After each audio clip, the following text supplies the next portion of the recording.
मेरे को समझ नहीं आ रहा है कि पेपर प्रेजेंटेशन कैसे करना है मराठी का। तुमको पता है क्या? नहीं, मुझे भी नहीं पता है। मैं इन लोग से पूछता हूँ ये कि इन लोग को पता है कि नहीं। नहीं भाई, मेरे को भी नहीं पता। मेरे को भी नहीं पता। इतना क्या टेंशन है, राहुल सर के पास चलते हैं ना, पेपर से कैसे है। ठीक है। चलो।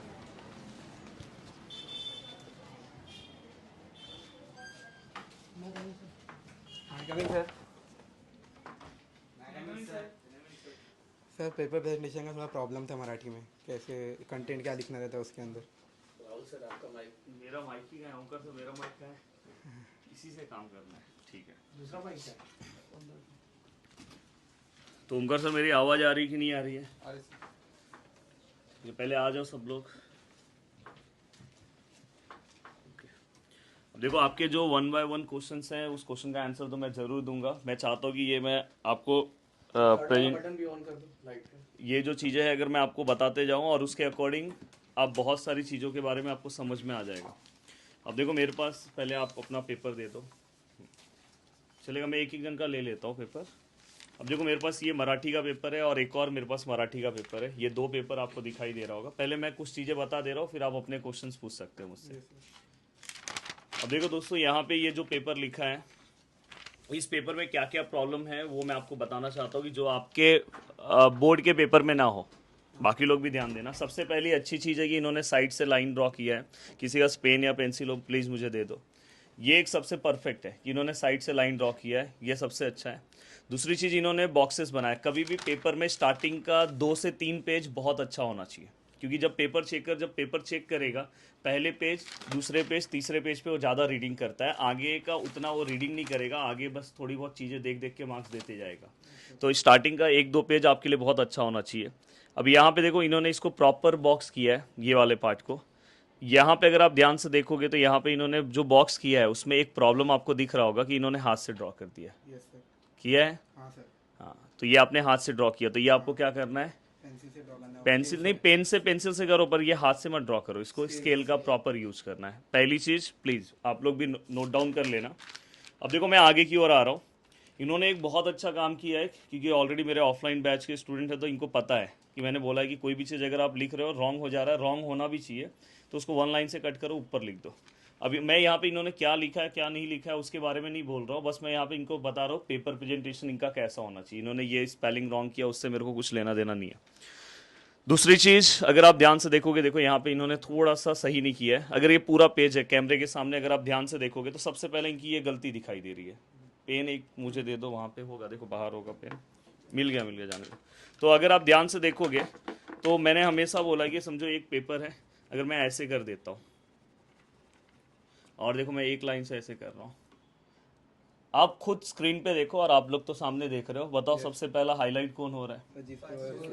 मतलब आप अपनी गंदगी को सबसे पहले दिखा रहे हो। यहाँ पे 1 लाइन से आप कट कर रहे हो तो ज़्यादा प्रॉब्लम नहीं। तो ये चीज़ आपको सीखना है। बहुत सारे लोग, बहुत सारे टीचर्स आपको बोलेंगे 3 लाइन से कट करना है, मत करना, ओनली 1 लाइन। एंड देन यहाँ पे इन्होंने सब चीज़ें सही लिखी है। बट अब देखो यहाँ पे इन्होंने बॉक्स बनाया बहुत प्रॉपर। ये मुझे बहुत अच्छा लगा कि मैं लगभग जितने पेपर्स मैंने देखा उसमें इन्होंने अंडरलाइन बाकी लोगों ने नहीं किया था। ये डबल लाइन किया तो भी चलेगा, पर अगर यहाँ डबल कर रहे हो तो यहाँ भी डबल चाहिए। अगर यहाँ सिंगल कर रहे हो तो यहाँ सिंगल चाहिए। अब देखो यहाँ पे, हाँ एक और चीज़, यहाँ पे आपने शायद क्वेश्चन भी लिख दिया है, हाँ सर। ये नहीं लिखना है, डायरेक्ट आपको आंसर लिखना है। तो ये चीज़ का ध्यान रखना, बाकी परफेक्ट है।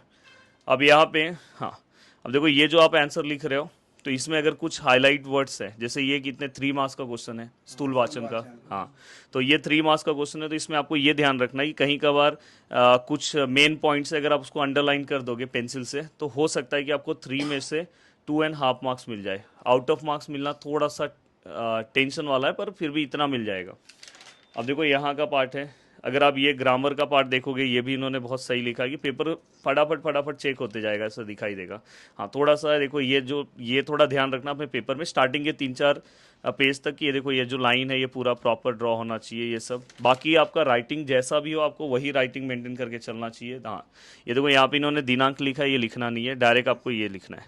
देन ये सब लिखा। अब यहाँ पे देखो ये जब जैसे ही विषय खत्म हो रहा है यहाँ पे आपको फुल स्टॉप देना है। मराठी का है तो ऐसा वाला, हिंदी है तो हिंदी वाला।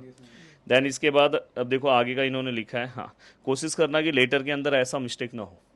लेटर इतना अच्छा प्रैक्टिस करना कि ऐसी मिस्टेक से थोड़ा सा इंप्रेशन आपका डाउन हो जाएगा राइटिंग स्किल पे, क्योंकि राइटिंग स्किल का पहला पार्ट आपका क्या है, लेटर। तो अगर लेटर आपका बहुत अच्छा होगा तो आगे की चीज़ें बहुत अच्छी होगी। तो ये ऐसे गलतियाँ ना हो आपसे। आपने पीछे बनाया है पर वहाँ पे थोड़ा सा आपका इंप्रेशन डाउन हो जाएगा, इतना अच्छा ये तो आपको बनाना बहुत इंपॉर्टेंट है। देन यहाँ पे देखो स्पेलिंग मिस्टेक, मैं स्पेलिंग मिस्टेक नहीं चेक कर रहा हूँ, बस मैं ये देख रहा हूँ इन्होंने लिखा कैसे है। फिर यहाँ पे ये सब आपने लिखा, ईमेल आईडी ये सब देख लो लिखा है कि नहीं लिखा है यहाँ पे।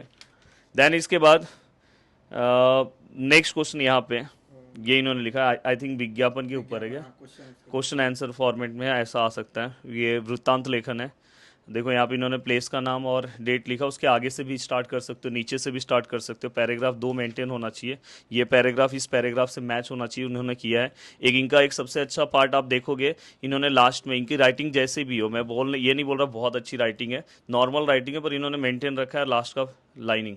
इनका लास्ट वाला लाइनिंग अगर आप अपने क्लास में किसी बच्चों का देखोगे, इवन आप भी जब पहले पेपर लिखते थे तो यहाँ पे कम ज़्यादा होता था, पर अब देखो आपका लाइन मेंटेन हो रहा है, इतना चलेगा, थोड़ा बहुत चलता है, कोई दिक्कत नहीं।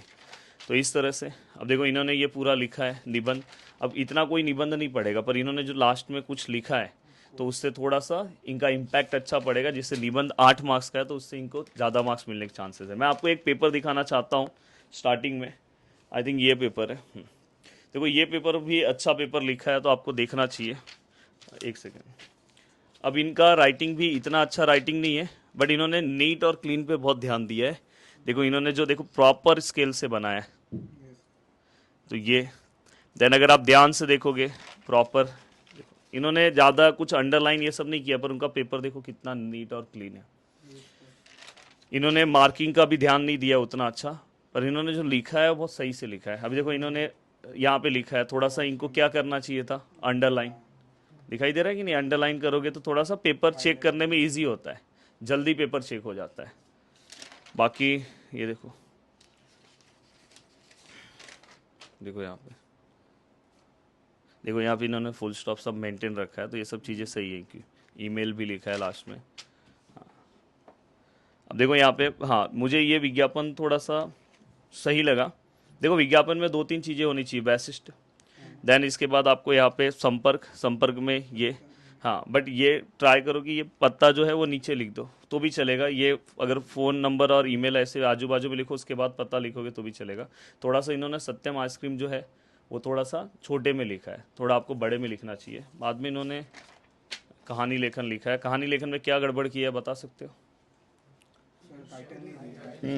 शायद टाइटल नहीं दिया है। दूसरा इन्होंने यहाँ पे निबंध लिखा है, तो निबंध में इन्होंने थोड़ा इतना अच्छा निबंध है, जबकि प्रदूषण जैसे पॉल्यूशन के ऊपर अगर कोई निबंध आता है तो उस पर आप वो अच्छा कोट्स यूज कर सकते हैं, तो यहाँ पे इनको यूज करना चाहिए। लेंथ इनका प्रॉपर है, सब कुछ प्रॉपर है, पर थोड़ा सा इन्होंने वही 2 लाइन का कुछ कोट्स लिख दिया होता सबसे ईजी वाला, तो इनको ज़्यादा मार्क्स मिलता, ज़्यादा मतलब 8 में से कुछ नहीं तो 6+ मार्क्स मिल ही जाता। तो ये चीज़ का आपको ध्यान रखना है।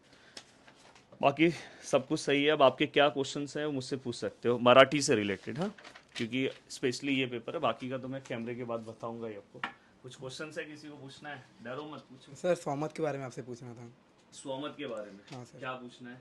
कि स्वमत में सर अपना कैसे टॉपिक लिखना रहता है, कि पर्सनल ओपिनियन जैसे खुद से लिखना रहता है कि ऐसे डायरेक्ट लिखना रहेगा? इन्होंने बहुत अच्छा क्वेश्चन पूछा है। तो मैं आपको ये बताना चाहता हूँ कि स्वमत में अगर कभी भी क्वेश्चन पूछा जाता है तो स्वमत में हमें, बाकी लोग को पता है कैसे लिखना होता है, पैराग्राफ में से लिखना होता है, बट अपन पैराग्राफ का हेल्प लेके अपने ओन लैंग्वेज में लिखना होता है। बट मैं आपको ये सजेशन देना चाहता हूँ कि अगर आपको कभी नहीं आया तो आप पैराग्राफ में से, जैसे मैं ये नॉर्मल स्टूडेंट को बोलता हूँ कि नहीं आया तो पैराग्राफ का कोई भी पैराग्राफ उठा के लिख दो, मतलब जब नहीं आ रहा है कुछ भी। पर रूल वाइज कैसा होता है कि स्वमत अपने को खुद से लिखना होता है। सही बात है कि नहीं? कुछ सोच लिया आपने? देखो कितना पसीना आ रहा है, एसी चालू करिए, कुछ पूछ लो आप भी। सर स्थूल वाचन एक क्वेश्चन 3 मार्क्स का रहता है, तो हमें उस मैक्सिमम कितना लाइन लिखना चाहिए? ये बहुत अच्छा क्वेश्चन था। देखो स्थूल वाचन के क्वेश्चन में अगर आप देखोगे तो अपने पास टोटल 4 स्थूल वाचन है मराठी सब्जेक्ट में, जिसमें से मैं हमेशा बोलता हूँ कि 1 स्थूल वाचन आप नहीं पढ़ेंगे तो भी चलेगा, 3 स्थूल वाचन अगर आप करेंगे तो भी काम हो जाएगा। तो स्थूल वाचन के अंदर अब ये डिपेंड करता है कि क्वेश्चन क्या है, क्योंकि हम पॉइंट वाइज तो आंसर लिखते नहीं है, पॉइंट वाइज आंसर लिखते हैं लैंग्वेजेस में नहीं। हाँ, कहाँ पे लिखते हैं बताएं? जैसे व्युत्पत्ति कोशाचे कार्य आया, तो वहाँ पे आप 4 कार्य बोला है तो लिखो, तो उसमें उस टाइम पे आप 4 से 5 अगर पॉइंट उन्होंने जो पूछा वो लिखो। अदरवाइज हम क्या करते हैं, 6 से 7 लाइन, 6 लाइन इनफ है। 6 लाइन आप कम से कम लेके चल रहा कि 6 लाइन तक अपने को आंसर लिखना है, क्योंकि 3 मार्क्स का क्वेश्चन है। तो ये चीज़ का ध्यान रखना। बाकी किसी को कुछ और पूछना है, मार्क कुछ डायग्राम ये वो कुछ पूछना है, पूछ लो, आप भी पूछ लो। कुछ पूछना है आपको? कुछ भी नहीं पूछना है। और किसी को, गर्ल्स में किसी को कुछ पूछना है? कैमरा उनके ऊपर फोकस किया जाए। क्वेश्चन पूछ रहे हैं, समझ सकते हैं कि उनको मतलब रसग्रहण में कुछ 2 मार्क्स के रहते हैं ना की स्वतः कविता तुम्हाला आवडली त्याच्यावर गोष्ट सांगा, तर मॅक्झिमम उनके लाइन कितने होने चाहिए? मेरे को उसमें फॉल्ट रहता है इसलिए। देखो, मैंने आपको एक नॉर्मल स्टूडेंट को, अगर तुमने ध्यान से सुना होगा तो मैंने एक चीज़ बोला है कि अगर आप कभी भी रस ग्रहण का लास्ट वाला जो लाइन लिखते हो तो उसमें मैंने एक लॉजिक आपको बहुत अच्छा बोला है। जो आपने ऊपर वाला लाइन पढ़ा है, याद है ऊपर वाला, वही वाला सेम लाइन आपको नीचे लिखना है। वो जो संदेश वाला लाइन है, हाँ, म्हणून ही कविता मला आवडली, तो ये एक सबसे सेफ साइड है। ये डिपेंड करता है कि वहाँ पे 6 से 7 लाइन लिखने की जरूरत नहीं, क्योंकि 2 ही मार्क्स का क्वेश्चन है। 4 लाइन लिखो, अच्छा लिखो, उसमें एक भी स्पेलिंग मिस्टेक ना हो। 4 से 5 लाइन लिखोगे, आपको आउट ऑफ मार्क्स भी कभी कभी मिलता है। इसलिए मराठी सब्जेक्ट में 95 हम आराम से पहुँचते हैं।